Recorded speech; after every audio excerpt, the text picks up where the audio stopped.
মণিমালাস ব্লগে তোমাদের স্বাগত আর অনেক ভালোবাসা।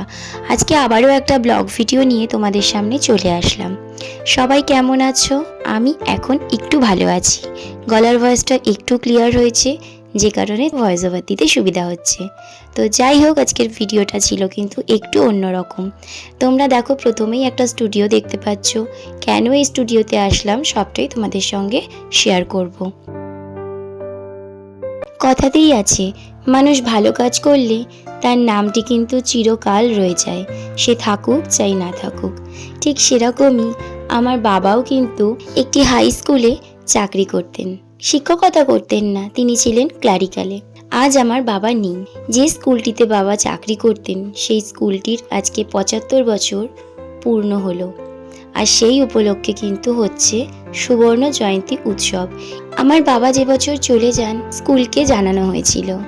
অবশ্যই আমার বাবা কিন্তু অনেক বছরই রিটায়ার হয়ে গেছেন, তবু স্কুলকে জানানো হয় এবং স্কুলের হেড শিক্ষক বলেছিলেন যে তোমার বাবার একটি ফটো যদি স্কুলে দিতে খুব ভালো হতো।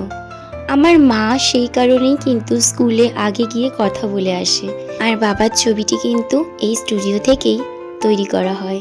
আমার মেজদি দিয়ে গেছে, তো আমরা সবাই মিলে সেটা আনতে গেছি, এরপর যাব স্কুলে। তো চলো তোমাদেরকে স্কুলটাও ঘুরে দেখাবো। এর আগের একটা ব্লগে, অর্থাৎ আগের বছর সরস্বতী পুজোতে কিন্তু একবার দেখিয়েছিলাম। তো আজকে একটু অন্যভাবে সজ্জিত আছে স্কুল, তোমাদের চলো সেটা একটু দেখিয়ে দিই।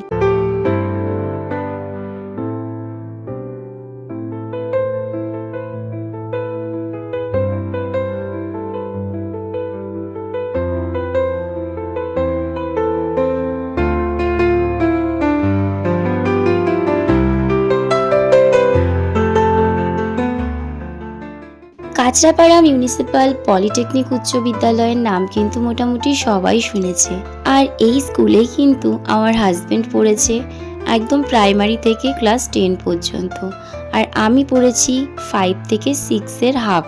কারণ আমি যেহেতু গার্লসে পড়তাম আর মর্নিং সেকশনটা শুধুমাত্র গার্লসদের জন্যই ছিল, তারপর আমাদের যখন নতুন বিল্ডিং হয় আমরা সেখানেই শিফট করে যাই, আর এটা শুধু হয়ে যায় বয়েজ। আর এখন যদিও বা শুনেছি কোয়েট হয়ে গেছে। এত সুন্দরভাবে সমস্ত এক্সিবিশনগুলো ওরা সাজিয়েছিল, দেখো প্রত্যেক বছর কিন্তু সরস্বতী পুজোতে ওরা এরকম এক্সিবিশন করে। আর যেহেতু এখন সুবর্ণ জয়ন্তী উৎসব, সেই উপলক্ষে কিন্তু সমস্ত ছাত্রছাত্রীরা তাদের সুন্দর হাতের কাজ দেখো কি দারুণভাবে এখানটায় সাজিয়ে দিয়েছে।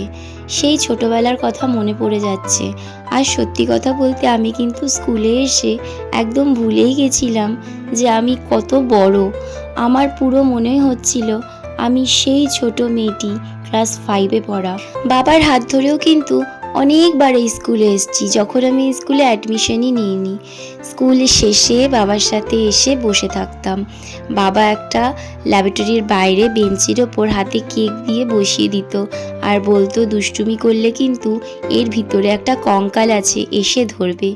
বিশ্বাস করুন, আজও কিন্তু সেখানে ওই কঙ্কালটা সত্যি আছে। সেই সময় কখনোই দেখিনি, কিন্তু পরে দেখেছিলাম। তো বাবার সেই কথাগুলোও কিন্তু খুব মনে পড়ে যাচ্ছিল। আমরা 3 জন গেছিলাম, আমার মা, আমি আর আমার দিদির মেয়ে। আমার দিদির মেয়েকে বলছিলাম আমার এই পুরনো স্মৃতিগুলোর কথা। যখন যাই তখন দেখি একটি ব্যান্ড বোধহয় এখানে পারফর্ম করছে, সম্ভবত এরা সবই স্কুলের এক্স স্টুডেন্ট। আমার হাজবেন্ডও এসেছিল, তবে সে পরে এসেছিল কারণ ওর কাজ ছিল, সেই জন্য আমাদের সাথে যেতে পারেনি। আর এখানে যারাই দেখছো সবাই কিন্তু স্কুলের ছাত্রী, তাদের অভিভাবক বা তাদের বন্ধু বান্ধব সবাই কিন্তু এসেছে। আর আজকের দিনটা ছিল একদম শেষ দিন, মানে আজকেই ছিল লাস্ট। 3 দিন ধরে চলেছে প্রোগ্রামটি। তো ভীষণ ভালো লেগেছে, যদিও বা দেরি হয়ে গেল অনেকটাই, তারপরেও যে আসতে পেরেছি এটাই অনেক আমাদের কাছে। তারপর একজন শিক্ষিকা আবৃত্তি পরিবেশন করলেন, আর এদিকেও আমরাও কিন্তু স্কুলের প্রধানা শিক্ষিকার হাতে বাবার ফটোটি তুলে দিই। এত ভালো লাগছিল, মনে হচ্ছিল ফটোর ভিতর থেকে বাবাও বোধহয় ভীষণ খুশি হচ্ছেন। যেহেতু আজকের দিনটি ছিল প্রোগ্রামের শেষ দিন, সেই কারণে কিন্তু প্রোগ্রাম অনেক রাত পর্যন্তই হয়েছে। একদম শেষে ছিল একটি গানের পরিবেশন, যেটা আমরা দেখতেই পাইনি। তো তারপর দেখো একটু স্কুল একটু ঘুরে ঘুরে দেখাচ্ছিলাম। আর এই যে এখানে কি সুন্দর বাগান, এগুলো পরে এক্সটেনশন করেছে, আমরা যখন পড়তাম এত কিছু ছিল না। আর ওদিকে বিল্ডিংটাও কিন্তু অনেকটা বড় করেছে।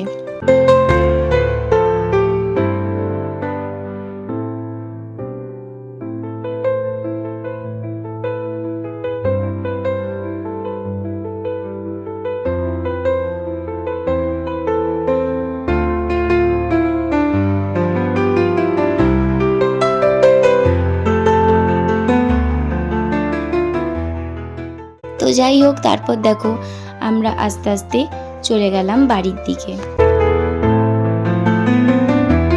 আমরা যখন গেছি তখন ছিল দিনমানের অনেকটা আলো, তখন কিন্তু এই লাইটিংগুলো ওরা জ্বালেনি। এখন তোমাদেরকে একটু দেখিয়ে দিলাম। ওখান থেকে সোজা চলে গেলাম মিও আমরেতে, কারণ একদমই সামনে ছিল মিও আমরে। তো সেখান থেকে মিটিকে বললাম ও কি কেক খাবে। ওকে একটি কেক পছন্দ করে দিলাম, কারণ ওর নিজস্ব কোনো পছন্দ নেই। আর সেখান থেকে এই নলেন গুড়ের দেখো এই কেকটা আমি প্রথম ট্রাই করলাম, কারণ এটা ছিল এবছর শীতের একদম নতুন আকর্ষণ। তো তোমরা যদি কেউ যাও তাহলে নলেন গুড়ের কিন্তু এই কেকটা ট্রাই করতে পারো। তারপর ওখান থেকে চলে গেলাম সিধা আমাদের বাড়িতে। সেখান থেকে বসে একটু কেক খেয়ে চা খেয়ে তারপর রওনা দিলাম আমার নিজের বাড়িতে, অর্থাৎ শ্বশুর বাড়িতে।